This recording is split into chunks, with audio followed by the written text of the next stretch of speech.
छत्तीसगढ़ का एक छोटा और खूबसूरत गांव, जहां के लोग जितने सीधे साधे थे उतने ही खाने पीने के शौकीन भी। यहाँ के किसान सुबह उठकर खेतों में जी तोड़ मेहनत करते और शाम को अपनी गाढ़ी कमाई से घर के लिए अच्छी अच्छी चीजें और पकवान लेकर लौटते। हर घर में खुशहाली थी। लेकिन इसी गांव के किनारे एक छोटी सी कुटिया थी जिसमें रहता था हरिया और उसकी पत्नी मालती। गांव के बाकी लोगों से उलट हरिया बेहद कामचोर और आलसी स्वभाव का था। जब दुनिया काम करके थक जाती तब हरिया दोपहर को सोकर उठता। वो बाजारों में घूमता, खाने पीने की दुकानों पर जाता, लेकिन दुकानदार उसे भगा देते क्योंकि वो खा तो लेता था पर पैसे कभी नहीं देता था। हमेशा कोई ना कोई बहाना बना देता। रोज की तरह आज भी वो माखन के मशहूर ढाबे पर पहुंचा, जहां ताजा फिश करी और चावल की खुशबू हवा में तैर रही थी। अरे माखनलाल भैया, क्या बताऊं, बड़ी आफत आ गई है। घर पर अचानक मेहमान आ गए हैं। जेब में एक फूटी कौड़ी नहीं है, पर घर पर पैसे रखे हैं। अब क्या करूं? मेरी तो बुद्धि काम नहीं कर रही है। एक काम करो भैया, बदले में चाहे मुझसे अपने बर्तन धुलवा लो, मेरे से कपड़े साफ करवा लो या अपने खेतों में काम करवा लो। बस एक प्लेट फिश करी दे दो। ए हरिया, ये नाटक किसी और को दिखाना। ना तो मुझे तुझसे बर्तन धुलवाने हैं, ना मेरे पास इतने फालतू कपड़े हैं, और ना ही मेरा कोई खेत है। सीधा सा हिसाब है, पैसे फेंको और तमाशा देखो। पैसे दोगे तो खाना मिलेगा, वरना रास्ता नापो। देख ले ऊपर वाले, आज एक गरीब तेरे बंदे के सामने हाथ फैला रहा है, पर इन अमीरों का दिल नहीं पिघल रहा। ये धन दौलत यही रह जाएगी, कोई ऊपर साथ लेकर नहीं जाएगा। माखन, अगर आज तूने इस गरीब को खाना नहीं दिया तो मेरा ये दिल दुखेगा और इसका इंसाफ ऊपर वाला जरूर करेगा। हरिया भले ही कामचोर था, लेकिन अपनी पत्नी मालती से बहुत प्यार करता था। वो किसी भी तरह कोई भी तिकड़म भिड़ाकर मालती के लिए खाना जुगाड़ ही लेता था।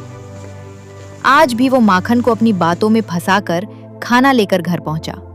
मालती, देख आज तेरे लिए क्या लाया हूं। गर्मा गर्म फिश करी और चावल, जल्दी से खा ले।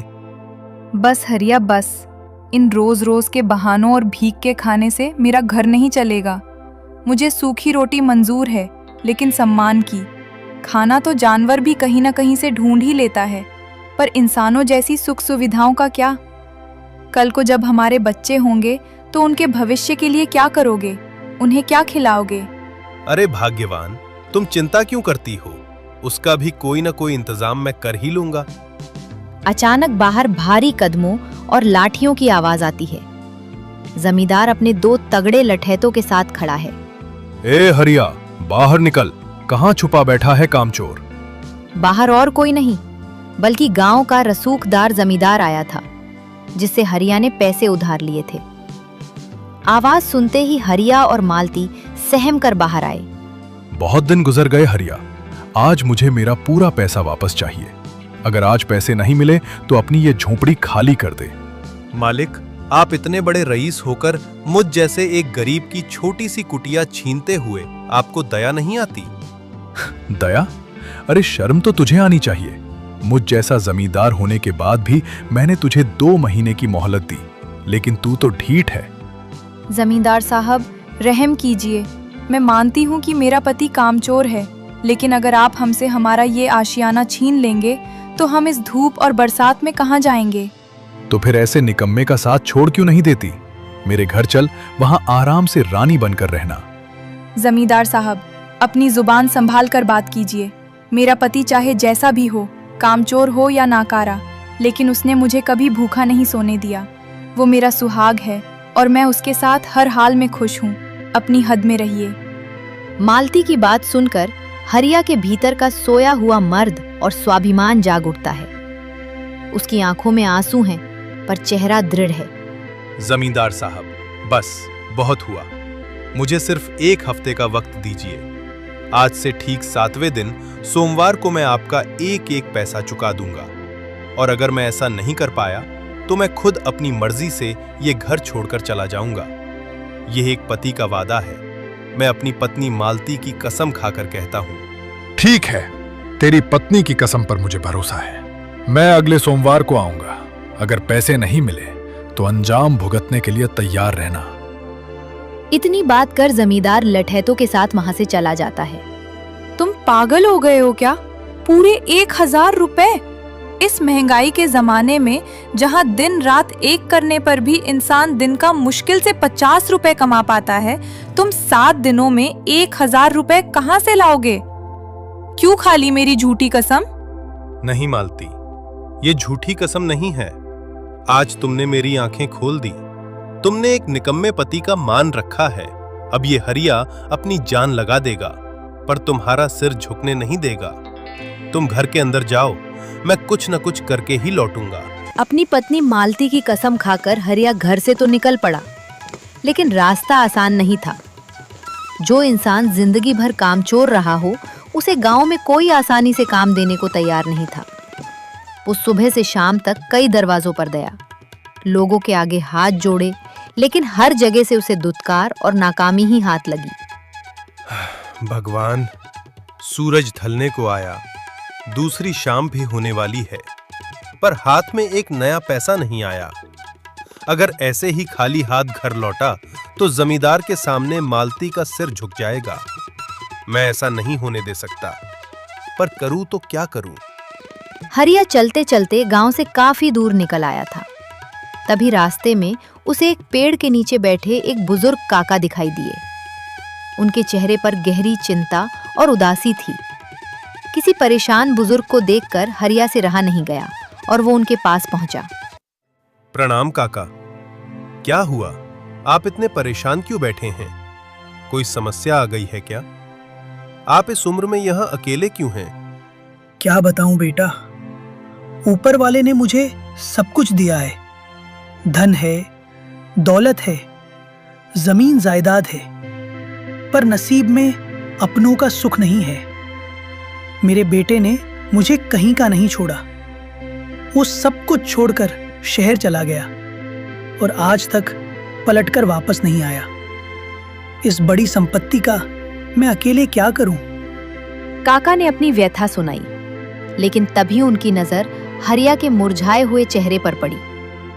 मैं तो अपनी किस्मत को रो रहा हूं बेटा, पर तुम भी बहुत उदास लग रहे हो। तुम्हारी आंखों में ये कैसी बेबसी है? तुम्हें क्या परेशानी है? काका, मैं पिछले 2 दिनों से काम की तलाश में भटक रहा हूं। मुझे 7 दिनों के भीतर एक बहुत बड़ा कर्ज चुकाना है, वरना मेरा आशियाना छिन जाएगा। पर कोई मुझे काम देने को तैयार ही नहीं है। बेटा, खाली पेट और उदास मन से कभी कोई रास्ता नहीं सूझता। पहले तुम मेरे घर चलो, कुछ खाओ पियो, फिर शांत दिमाग से आगे का रास्ता सोचेंगे। काका हरिया को अपने घर ले आए और बड़े प्यार से उसके सामने गर्मा गर्म फिश पकौड़े की एक प्लेट लाकर रख दी।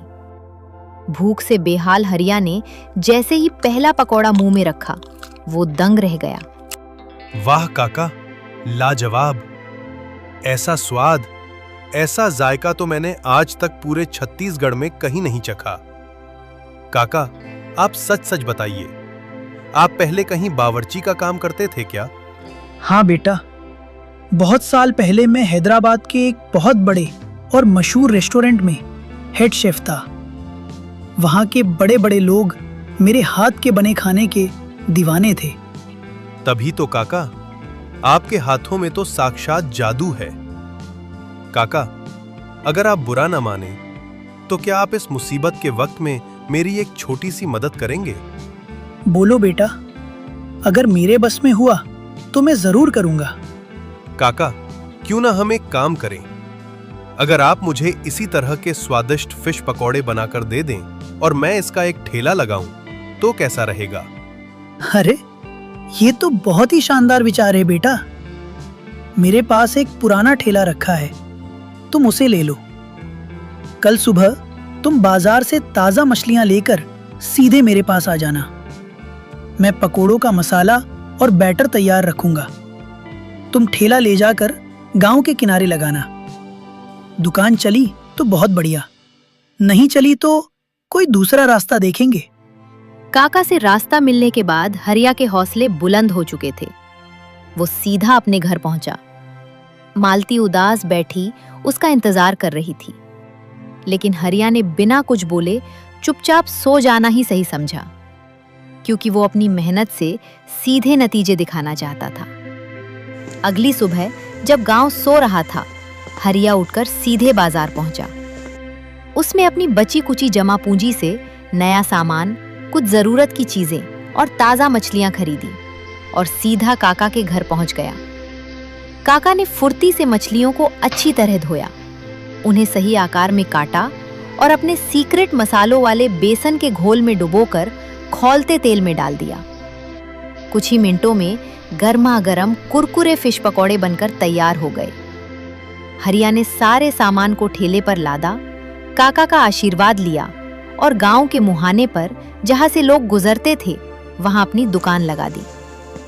देखते ही देखते 2 औरत उसके ठेले पर आईं। अरे भाई, ये क्या बेच रहे हो? फिश करी चावल, फिश फ्राई, ये सब तो बहुत सुना और खाया था, पर ये फिश पकौड़े तो हम पहली बार देख रहे हैं। हाँ बहन, बात तो सही कह रही हो, पर खुशबू तो इतनी लाजवाब है कि मुंह में पानी आ रहा है।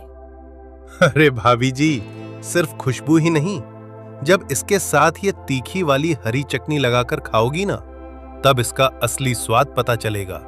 एक बार चक्कर तो देखिए। अच्छा, ज्यादा तारीफ मत करो। अब बातें बंद करो और जल्दी से हम दोनों के लिए एक एक प्लेट फटाफट लगा दो। हरिया दोनों को प्लेट देता है। दोनों महिलाएं जैसे ही पहला पकौड़ा मुंह में डालती हैं, उनकी आंखें खुशी से बड़ी हो जाती।